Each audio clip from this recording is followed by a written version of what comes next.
일본의 쓰레기장에서는 주인 없는 돈이 쏟아지고 있답니다.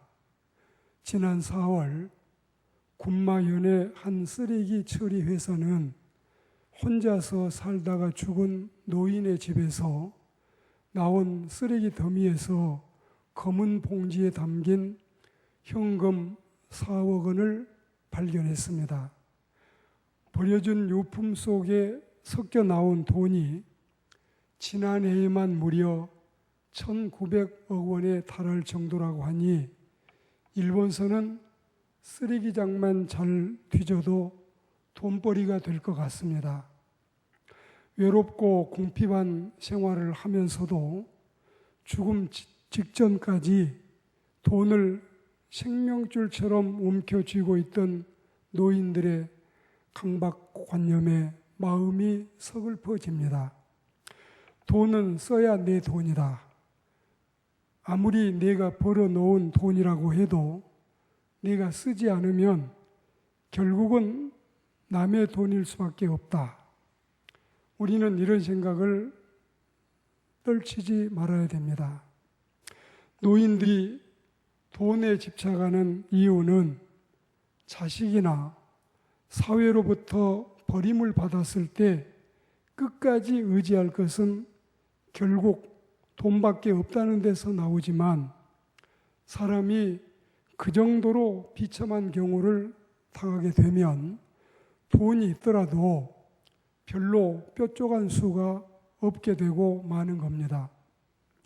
인생의 황혼 무렵에 수중에 돈이 떨어지면 걱정이겠지만 설령 그 돈을 움켜쥐고 있다고 해도 그것을 상속받게 될 자식들도 그리 행복해지지 않습니다. 그러므로 재산을 쌓아놓기만 할 것이 아니라 최대한 가치 있게 쓰는 법도 필요하겠습니다. 꽤 오래전에 코미디계의 황제라 불리우던 고 이주일 선생의 묘가 사라졌고 묘비는 뽑힌 채 버려졌다는 충격적인 소식이 전해졌습니다.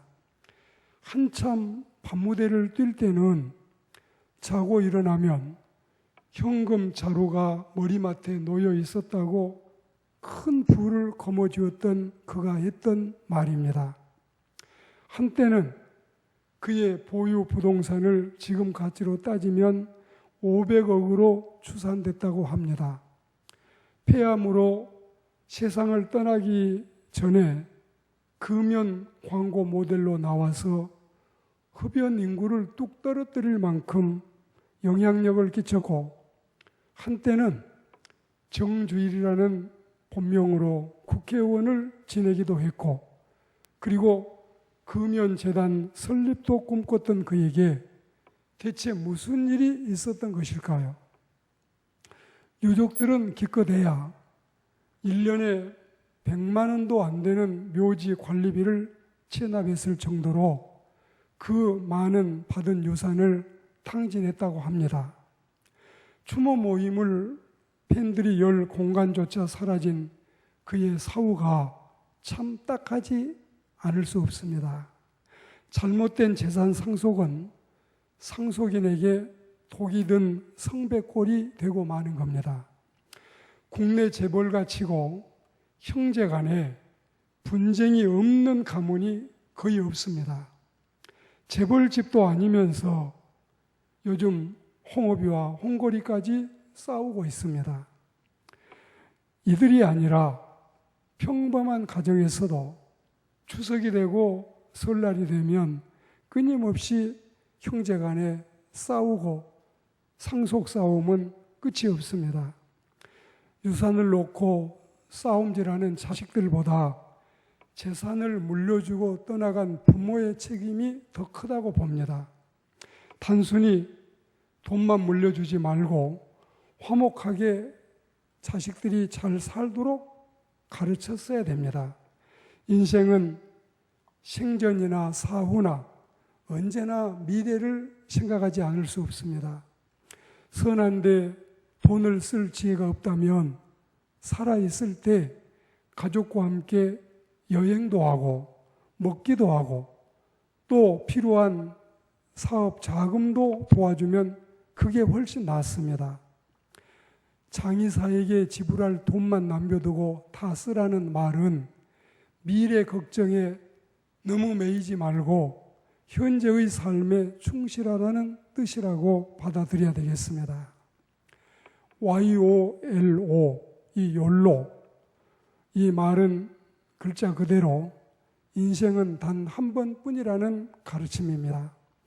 그러니까 단 한 번뿐인, 다시 없는 한 번뿐인 인생을 후회 없이, 미련 없이 살아야 되고, 아일랜드의 한 금원처럼 수위에는 주머니가 없다는 말을 생각하고 가져갈 생각하지 말고 하늘이 준 선물 중에 물질적인 선물까지 마음껏 잘 누리고 마지막에는 빈손으로 세상을 떠날 생각을 갖고 사는 게 지혜로운 생각이요 당연한 이치가 아니겠습니까?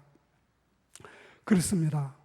오늘 하나님의 말씀이 잠언 23장 4절과 5절 본문 말씀을 중심으로 돈과 인생, 돈과 행복에 대한 말씀인데 돈은 인생과 뗄래야 뗄 수 없는 상호 연관 관계에 있고 또 돈과 행복도 일단은 큰 비중을 차지하고 있기 때문에 이를 가벼이 여기거나 결코 과소평가해서는 안 되겠지만 그렇다고 너무 과하게 생각해서도 탈이 나겠습니다. 행복과 불행은 인생의 단짝이기 때문에 돈 역시 인생의 행복에도 그리고 인생의 불행에도 커다란 영향을 미치고 있는 것처럼 보입니다. 그러나 너무 과하게 너무 도에 진한 생각을 해서는 안 됩니다. 사람들이 온통 너무 도에 지나친 판단을 하고 있어서 큰 걱정이에요. 마치 돈 없는 인생은 인생도 아니고 돈이 있어야만 인생이 광채가 난다고 여기고 사니 큰일이지요. 돈이 있고 봐야 행복하지 돈이 없으면 행복도 없고 희망도 없고 인생에 아무 낙이 없다고 속단한다면 큰 문제입니다. 오늘 하나님의 말씀의 요지는 두 가지인데 바로 이것입니다. 첫째는 부자 되기에 너무 애쓰는 인생이 되지는 말아라. 그리고 두 번째는 이 돈은 허무한 날개 달린 독수리 같은 것인데 거기에 주목하거나 너무 치심하지 말아라. 이 말씀입니다. 우리 사람들이 모여 인생과 돈이 어떻고 행복과 돈이 어떻다고 하는 둥 이리저리 말들을 해대도 마음 뺏기지도 말고 치심치도 말고 주목하지도 말아야 할 우리네 인생입니다. 잠언 23장 본문 4절, 5절을 봉독했지만 앞에 1절에도 음식이 나와요. 2절에도 음식이라는 단어가 나와요. 3절에 또 음식이 나와요. 그리고 6절에도 음식이 두 차례 나오고 7절에는 음식이라는 직접적인 명사는 없지만 대신에 먹는 것, 마시는 것이 등장하기 때문에 이 역시 음식과 관련되지요. 중요한 것은 4절, 5절이 재물에 대한 말씀인데 왜 이 앞에 구절에 뒤에 구절에 전후에 이렇게 음식물이 언급될까요? 돈을 가지면 인간 생활과 인생 행복에 있어서 제일 앞선 눈앞의 과제가 바로 좋은 음식을 마음대로 고를 수 있다. 값비싼 음식을 내 마음대로 먹을 수 있다는 생각이 아닐까요? 물론 돈 있으면 하고 싶은 것도 다 할 수는 있겠지요.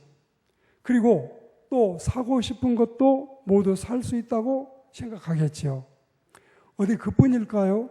가고 싶은데도 다 갈 수 있다거나, 되고 싶은 것도 다 될 수 있다거나, 누리고 싶은 것도 모두 누릴 수 있다는 생각, 이렇듯이 먹고 싶은 것을 마음대로 먹는 것 외에도 돈 있으면 모든 것이 가능하다는 인간들의 생각 때문에 그러할 겁니다.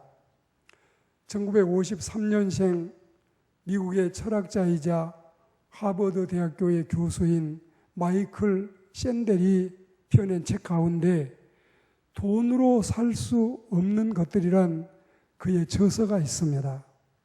이 철학자는 수많은 사례들을 예로 들면서 책의 제목이야 돈으로 살 수 없는 것들이라고 표기했지만, 그러나 돈으로 살 수 없는 것들은 이미 지상에 존재하지 않음을 암시하면서 우리가 돈으로 살 수 없는 것이 아니라 돈으로 사면 안 되는 것을 말하고 싶었던 것입니다.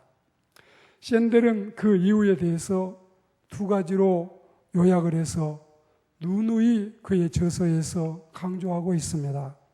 첫째는 불평등의 문제, 그리고 두 번째는 부패의 문제가 바로 그것인데, 아무리 돈이 많아도 내가 그것을 써서 거의 모든 것들을 돈으로 다 해결을 할 수 있다고 해도 그 과정에 불평등이 두드러진다면, 혹은 돈 없는 자에게 박탈감이나 자괴감을 안겨준다면 그것은 돈으로 해서는 안 된다든지, 돈으로 해결하는 것 때문에 돈에 대한 가치 훼손이나 세상의 부패를 조장해서는 안 된다는 상식적인 그의 저서의 생각입니다.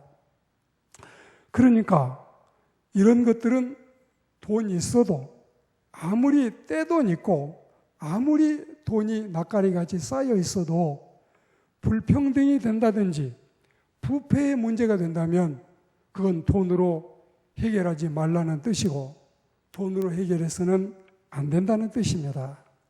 이제 다시 성경으로 돌아가서 말씀에 집중해 보겠습니다.